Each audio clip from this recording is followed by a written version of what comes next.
Name suggest जंगल में बहुत सारे मॉन्स्टर्स होते हैं जिसको मार के तुम गोल्ड और एक्सपी कलेक्ट कर सकते हो। So let's talk about this monsters. सबसे पहले तो बात करते हैं स्मॉल मॉन्स्टर्स और क्रीप्स के बारे में। इन मॉन्स्टर्स को मारना बहुत आसान होता है और आसानी से रिसोर्सेस मिल जाती है। इनमें से क्रैब्स तुम्हें एक्स्ट्रा गोल्ड और एक्स्ट्रा एक्सपीरियंस देती है। गोल्डन साइड की क्रैब जिसके बैक में गोल्ड होती है वो तुम्हें एक्स्ट्रा गोल्ड देती है। एक्सपीरियंस लेन की क्रैब जिसके बैक में ये स्क्रोल्स होती है वो तुम्हें एक्सपीरियंस देती है। एंड द नेक्स्ट मॉन्स्टर है हमारा पोकेमॉन या फिर बल्बासौर, बट इसका ऑफिशियल नाम है लिथो वांडरर। ये तुम्हें मिल जाएगी मिड लेन की रिवर एरिया में। ये चुटकू अपनी ही धुन में वॉक करता रहता है और ये भाई साहब किसी को भी अटैक नहीं करता है। लिथो को मारने से वो तुम्हारा पर्सनल पोकेमॉन बन जाता है जो तुम्हें कुछ टाइम के लिए रिवर एरिया में एक्स्ट्रा मूवमेंट स्पीड देती है। और उसी टाइम एक दूसरा पोकेमॉन स्टोन रोमर वहाँ पे स्पॉन होती है। स्टोन रोमर का काम होता है तुम्हारी टीममेट्स को विजन देना। अगर कोई भी एनिमी स्टोन रोमर के विजन पे आ गया तो वो एनिमी की लोकेशन मैप पे रिवील होती है। Now let's come to the elite creeps. यहाँ पे दो मॉन्स्टर्स होती है,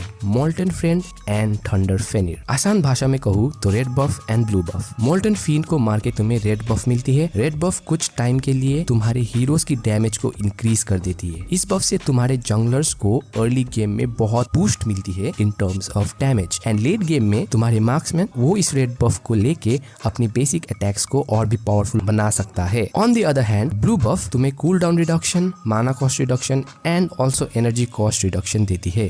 स्किल्स को कूल डाउन होने में जो टाइम लगती है वो ब्लू बफ रिड्यूस कर देती है। और कुछ हीरोज स्पेशली मेज टाइप के हीरोज जो एक स्किल परफॉर्म करने के लिए उन लोगों को माना की जरूरत होती है, which is denoted by this blue बार।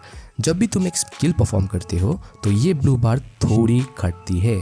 और अगर तुम्हारा माना बहुत कम है तो तुम स्किल्स एग्जीक्यूट नहीं कर सकते हो। ब्लू बफ यही माना कॉस्ट को रिड्यूस कर देती है। And same applies to heroes जो एनर्जी पे डिपेंड करती है। हेल्थ के नीचे जो येलो बार है वो एनर्जी डिनोट करती है। और कुछ heroes like Fanny and Hayabusa को एनर्जी की जरूरत होती है स्किल्स को एग्जीक्यूट करने के लिए। तो भाई ब्लू बफ वो एनर्जी कॉस्ट को भी रिड्यूस कर देती है। एंड फाइनली अगर तुम्हारी ब्लू बफ एक्टिव है और उस टाइम तुमने कोई भी एक टारगेट को मार दिया, चाहे वो जंगल मॉन्स्टर्स हो या फिर मिनियंस हो, तो तुम्हें वहाँ पे 3 to 12% हेल्थ मिल जाती है। तो भाई ऑल इन ऑल इसीलिए असैसिन जंगलर्स बिगिनिंग गेम में बहुत स्ट्रांग होती है क्योंकि